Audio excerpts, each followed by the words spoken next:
Olá, meus irmãos, graça e paz da parte do Senhor Jesus. Hoje nós vamos falar sobre a vida do profeta Amós, também é um dos profetas menores. E o capítulo 1 diz assim: palavra que em visão vieram a Amós, que era entre os pastores de Tecoa, a respeito de Israel, nos dias de Uzias, rei de Judá, e nos dias de Jeroboão, filho de Joás, rei de Israel, 2 anos antes do terremoto. Então essa aqui é a palavra inicial, né, do profeta Amós aqui, capítulo 1. E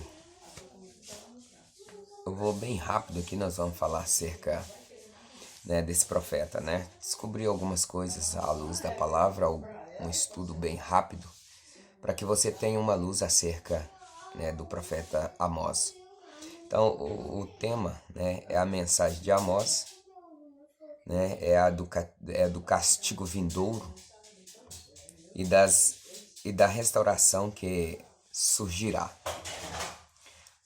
Nós vemos, né, uma certa semelhança com os temas de muitos profetas, né? Isto se explica pelo fato de haver um fator predominante que ocasionava, né, suas mensagens, né, a saber, o pecado nacional. Assim é que as mensagens, né, eram de condenação na maioria dos seus casos, mas quando tinham também mensagem de repreensão para a nação, e isso num geral, né, tinham também a de consolação, né, sempre tendo uma mensagem de repreensão, né, no geral sempre também haverá uma mensagem de consolação, porque Deus, ele corrige, castiga, ele exorta, ele repreende, mas ele também consola, né? Então,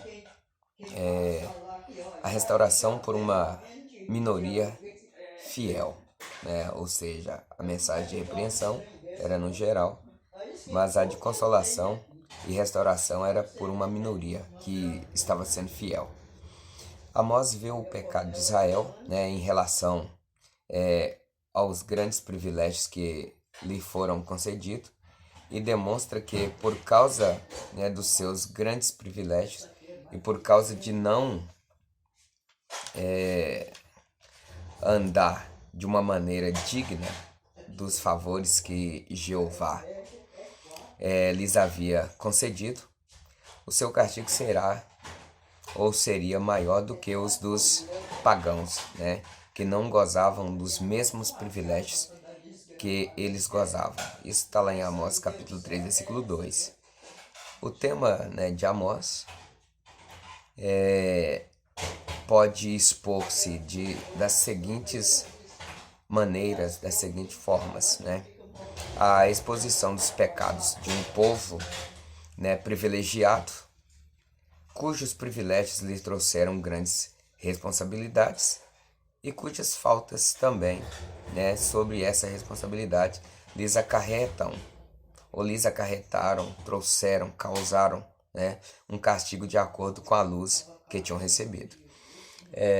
Como Joel diz que o castigo do povo de Israel, da nação de Israel, seria muito mais severo e muito maior do que a dos pagãos. Por quê? Porque o povo de Israel, eles tinham o favor de Deus, né, ao seu lado, eram privilegiados. Mas o povo pagão, eles não serviam o mesmo Deus que a nação de Israel. Por isso, né, a nação de Israel era cobrado, e o povo e as nações como cananeus, os outros povos, pecavam contra o seu próprio corpo, contra suas próprias consciências. Então, aqui também nós vemos aqui que a nação está sendo privilegiada, né, por Deus, e trouxe para eles uma grande responsabilidade, e por conta disso, eles também seriam castigados de uma forma bem abrangente e diferente dos demais povos. Então, assim também nós fomos chamados das trevas para a maravilhosa luz, e quando nós deixamos a maravilhosa luz e caminhamos em caminhos de trevas, também somos cobrados. E até mais do que os que estão lá fora que não conhecem o Senhor ainda. Porque nós estamos na presença de Deus, conhecemos o Senhor, estamos voltando para trás, apostatando, estamos usando da liberdade para a libertinagem. E aí o castigo vem. O autor desse livro, né, é o próprio, né, Amós. Ele era natural, né, de Tecoa, situada cerca de 6 milhas ao sul de Belém, né, habitada em sua maioria por pastores e cuja classe, né, Amós pertencia, sendo também um dos que recolhia figos silvestres. Então, isso é um relato a qual nos faz conhecer mais acerca do profeta Amós. Não foi ordenado oficialmente, né, como profeta, nem tinha assistido à escola dos mesmos, né? O seu único motivo para pregar foi uma chamada divina. Então ele não pertencia, não fazia parte, não teve os mesmos cuidados que os demais, mas o próprio Deus o chamou para que ele pudesse pregar, né, essa mensagem, uma mensagem do castigo vindouro, né, para a nação, para que a nação pudesse sujeitar a Deus. Então foi o próprio Deus que o chamou. Está lá em Amós capítulo 7, versículo 14 a 15. Né, o seu ministério foi especialmente às 10 tribos, né? Ele foi chamado para poder alertar as 10 tribos e os países vizinhos também. Profetizou durante os reinados de Uzias, rei de Judá. Você pode conferir lá em 2º livro das Crônicas, capítulo 26. E também de Jeroboão II, rei de Israel. Lá em 2º Reis, 2º livro dos Reis, capítulo 14, versículo 23 até o 29. E aí desde os anos 60 até os 80, anos 80, né? E isso se deu antes do cativeiro das 10 tribos, ou seja, do reino do sul. O conteúdo, né, desse livro, ou seja, nós vamos ver aqui agora, né, que é o julgamento sobre as nações, do capítulo 1 ao capítulo 2, você confere lá. Julgamento sobre Israel, né, os capítulos 3 até o capítulo 9 e até o versículo 6.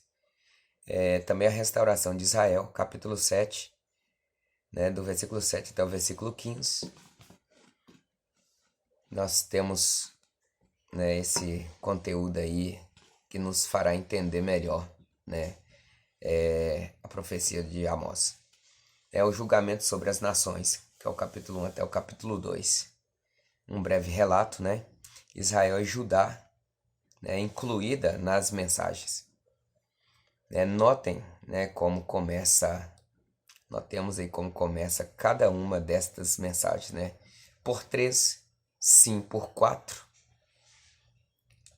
E esta é uma maneira, né, figurada, né, da declaração que Deus não castiga imediatamente, mas que ele espera para, né, poder dar a cada nação a oportunidade de arrependimento ou uma medida cheia de iniquidade e o juízo inevitável, né? Então, tá aí, né? Deus sempre dá uma oportunidade, Deus sempre chama a pessoa ao arrependimento, Deus sempre alerta.